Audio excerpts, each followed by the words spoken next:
Hey church, I hope you're doing well. It's Palm Sunday, or around Palm Sunday, depending on when you happen to catch this video. And as such, we will be looking a little bit, at least, at Jesus triumphantly coming into Jerusalem. That triumphal entry where he rides the colt and people lay down cloaks and palm branches and shout things like, "Hosanna, blessed is he who comes in the name of the Lord," where they anticipate the Messiah. They have this celebration and they have a parade.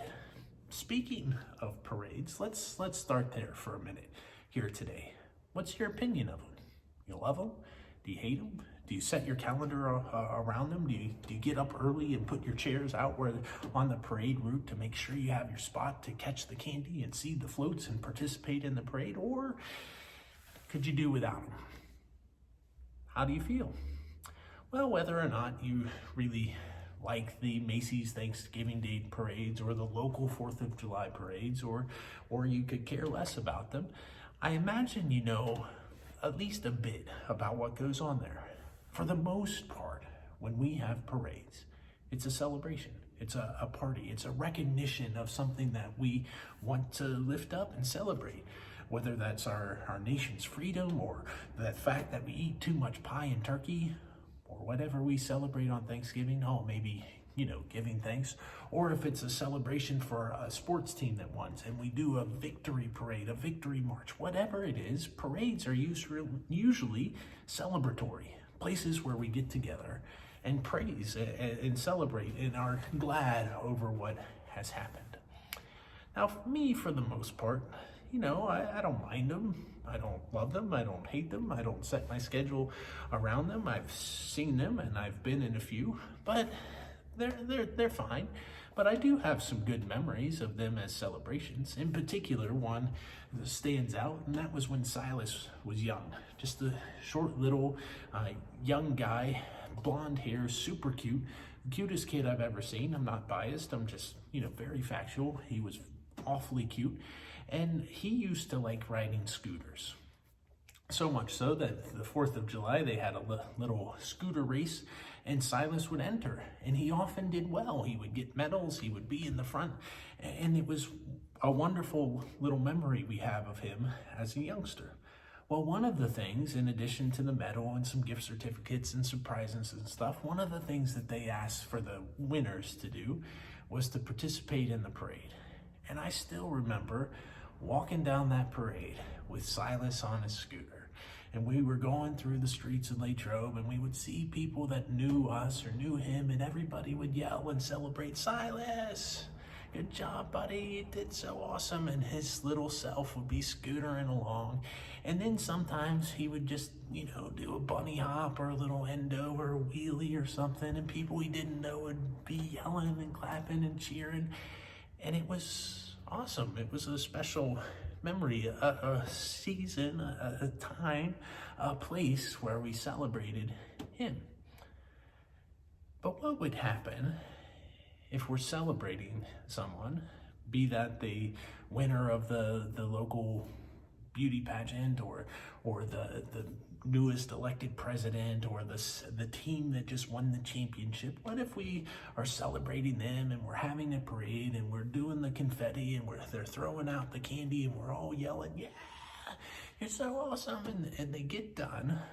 The grand marshal or the celebrity that we're honoring, or the team that gets finished, and the MVP gets done, and you're talking to them and they say, this isn't really what being glorified is about. This isn't really what being praised is all about. In fact, this upcoming season, this week, I'm going to die and then be received into glory. How would that come across? How would we respond to that if after this giant parade, this big celebration, the main person, the one that the attention was upon, started to talk about death and laying down one's life and dying like a kernel of wheat so that you might bear much fruit? You might think, "Ooh, that person had a little too much candy. They've gone astray. There's something wrong with what they're talking about right now." But as we will see today in our edition of Jesus Said What, that is exactly what Jesus started talking about after his parade. You see, we're in this series for Lent, and we're continuing on right until Easter. We'll have one more at Easter time, but we're in this series for this season where we're looking at things that Jesus said that make us pause and say, he said, what? Really? Jesus? We got to count the cost and know that it costs us everything to follow you, that the first will be last, the last will be first, that if we want to be greatest, we must become least, that you don't just look at, our external behavior, you judge us by our hearts, and the standard for that is being perfect as our Heavenly Father is perfect, that you've made bold claims that if we pray and we'll bear fruit, our prayers will be answered, as we abide in you. You've said all of this stuff. Really? Jesus, what did you mean by that? And then as we process and we evaluate and we dig into some of the things, and especially some of the more challenging things that Jesus has said, we apply that to our own personal discipleship, our own relationship with Christ. And hopefully this is an area where we're caused to be transformed by the Spirit of the Lord, that we're participating with God, with God's Spirit, that he's working within us, so that we might increase our faith, our discipleship might flourish, and we might be transformed by his Spirit to be more like Jesus. That's the goal over this season as we look at these difficult things. And today's will come in this Palm Sunday area. We're in the Gospel of John, starting in chapter 12, verse 12, and we'll hear this story of the triumphal entry, just as someone triumphantly enters down the road to wherever they're going.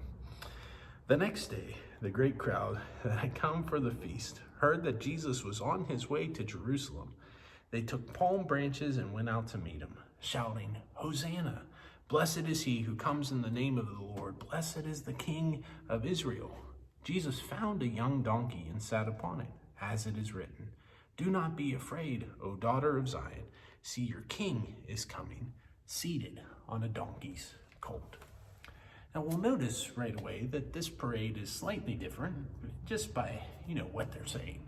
Hosanna, blessed is he who comes in the name of the Lord. That's not usually what we shout out at parades. It's a little different, words being used, a little different theme going on for this parade for Jesus. But another thing that is strikingly different is the vehicle upon which Jesus chooses to enter. Normally, when we see parades, or at least in my experience when I see parades, the people who are important, the ones being featured, the people who were celebrating and applauding their victory or their success, or who are part of the honoring of our country or whatever we're celebrating at the parade, usually they're not riding, their beat up kind of older work car that leaks a little bit of oil. They're riding the best ride that they can find, whether it's theirs or someone else's. It's polished up, it's a convertible, it's a special year. They got the thing sparkling. You can see your reflection from the side of the street. In the finish, they choose the best of the best. Limos and signs and a spread of minions around them who are throwing out candy as they are sitting in a prominent position. Jesus enters Jerusalem a little differently. He didn't choose the Lamborghini of the time. He didn't choose a caravan of elephants or a big mess of camels to take him in. He didn't choose anything like a horse or something that was respectable or, kind of elite. He chose to come in humbly, riding on a colt, a young donkey. And that already says that this parade is different because Jesus is different. This one who we celebrate is different. And so that's something to pay attention to, that he didn't come in, with the grandeur that one might expect from the King of Kings, the Lord of Lords, the creator of the universe, and that is his norm. He comes in humbly, riding on a colt. And at first, verse 16 says, his disciples did not understand all of this. Only after Jesus was glorified did they realize that these things had been written about him and that they had done these things to him. Initially, the disciples were like, hey, this parade's a little different. Jesus is entering a little strangely here, and what they're saying about him is also a little odd. They didn't quite get the full picture as it was unfolding before them. It wasn't until later that verses like this from Zechariah made more sense. Rejoice greatly, O daughter of Zion. Shout, daughter of Jerusalem. See, your king comes to you, righteous and having salvation, gentle and riding on a donkey, on a colt, the foal of a donkey. Later, verses like Zechariah 9:9 made sense. The picture came together. The Spirit of God helped to tie all the pieces together and show how this was how it was designed to be. But in that moment, at that time, they were confused with what was happening. Why Jesus entered in that way, why the people reacted as they did. There was some misunderstanding about what was going on. Verse 17 says, now the crowd that was with him when he called Lazarus from the tomb and raised him from the dead continued to spread the word. Many people, because they heard that he had given this miraculous sign, went out to meet him. Word was getting around that Jesus was a big deal. He had raised Lazarus from the dead. This was a huge victory over death. Somebody was cold and in the tomb, and Jesus brought him back to life. This was reason to celebrate, reason to praise, reason to have hope that the Messiah had come. And so they gathered around him to see this Jesus as he came into Jerusalem. So the Pharisees said to one another, see, this is getting us nowhere. Look how the whole world has gone after him. If you're at a parade in Chicago back in the day and you're celebrating the Chicago Bulls and their world championship and Michael Jordan's riding in on whatever he would ride in on, there are other people who would not be as fond of that celebration. You know, people from Detroit who root for the Pistons, or from LA who root for the Lakers or Boston and the Celtics, or whoever it was that they happened to beat, which would be all of them in that particular year that they won, or the years that they won. There were people who were opposed even to the victories and to the victor. Same is true, except for on a different scale, with Jesus. Not everyone was excited about the attention that he got. Not everyone was excited about the ministry that he had. Not everyone was there to celebrate what Jesus had done, and the Pharisees were in that category of those who were opposed to Christ. And so they saw all of this and thought, this is really getting out of hand. Everyone seems to be following him. We need to do something about it.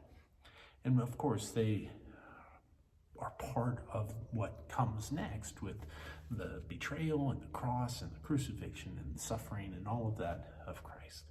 But even here, they're not too pleased with what's going on with Jesus. After the parade is done, we get to verse 20. Now there were some Greeks among those who went to worship at the feast. They came to Philip, who was from Bethsaida in Galilee, with a request. Sir, they said, we would like to see Jesus. Philip went to Andrew. Andrew and Philip in turn told Jesus. So some Greek people came and said, hey, we'd like to have a conversation with this Jesus. And they saw one of the guys passing out the candy, and they were like, hey, you're with him. Can we get to talk to him? Can you hook us up and we meet him? And he turned to another guy giving out candy, and they came together, and then they went and told Jesus, there's some people that want to talk to you. And you might have heard something about Jesus, going from one celebration to the next, one world championship to the next. This was just the beginning of his conquest, the beginning of his reign, the beginning of his rule. This was the beginning of his takeover over the Romans, of booting them out of Jerusalem. All of these things people would have expected of their king in that time. But this is how he replied in verse 23. Jesus replied, "The hour has come for the Son of Man to be glorified." Yeah, he's going to take over. He's going to do it. "I tell you the truth, unless a kernel of wheat falls to the ground and dies, it remains only a single seed. But if it dies, it produces many seeds."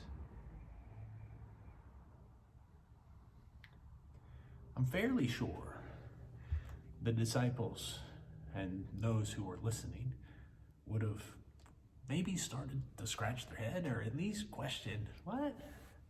Just talked about being glorified, going on to victory. What's this business with death? This kernel of wheat that dies, Jesus, is that you? You saying that you're headed to your death? Is that us? Are you saying that we're headed to our death? No, you're the king. Hosanna, the one who comes in the name of the Lord, the one that people are here worshiping, praising. You're the one that raised Lazarus from the dead. What's this business then, Lord, at this time about death? Then he continues, "The one who loves their life will lose it, while the one who hates their life in this world will keep it for eternal life. Whoever serves me must follow me, and where I am, my servant also will be. My Father will honor the one who serves me." The one who loves their life will lose it, while the one who hates their life in this world will keep it for eternal life. Jesus said what? It's a difficult thing then. It was a difficult thing then, as it is a difficult thing now for us to hear. That to move on to glory, to be glorified, Jesus chose the route of the cross of death. He didn't need to go that way, mind you. He wasn't worthy of it. He had no sin. He knew no shame. He lived perfectly in communion with the Father and the Spirit. There was no need for him to die. In fact, he left glory to become like us, to become man. He left glory so that he might face death. But what Jesus knew is that in order to have victory over death, that he must die. And only in order to conquer, he would seemingly be defeated. In order for people to be raised, he needed to be lowered. Not for his sake, but for ours. That he would overcome death by dying. That he would overcome the grave by going to it. That he would overcome suffering and shame by experiencing those things and being raised to glory from them. And then he asks for us, as his followers, to do the same. He was that kernel of wheat that died and produced more seeds, but he asks for us to lay our lives down at his feet, to accept his gift of life that comes through death, that we die to ourselves and live for Christ, that we lay ourselves down so that he might live through us, that we accept that we don't live this life for us, but that in comparison to the life that we receive through him, we even hate it. Again, he uses this word hate, which doesn't mean that we just absolutely despise, but in comparison to what we have, this world has nothing to offer. We're told, no, live your best life, be your best self, go from one parade to another, the celebration to the next, skip all of that business about death, surrender, sacrifice, and obedience. You don't need all that. Jesus tells us something way different. In fact, he says, yeah, you do. That you need to be where he is for the Father to receive you. Where I am, my servant also will be. My Father will honor the one who serves me. Friends, Jesus came into this great party, this huge parade, but he didn't come just to knock out the Romans and bring a victory in that moment. He came to bring lasting victory, lasting glory. And the only way that he could do that is by following the will of the Father, by surrendering and submitting to death so that he might be raised yet again. Thank God that this is what he did. Thank the Lord that this is the path that he chose. And thank the Lord that he invites us into that as well. It's not a fun thing to decide to die. Not a fun thing to say we're going to lay our lives at the cross, Jesus. To die to our personal ambition, to our selfish gains, to wanting to be the ones on that float, waving to the crowd, getting the applause and the accolades, and to say, no, we wish to live our lives for you, Christ. But when we do that, we recognize that the life he offers far surpasses anything we might achieve here. The life that we're given through his overcoming of death far exceeds anything that we could ask for or imagine in this lifetime. That we have relationship with him, relationship with the Father, relationship with the Spirit.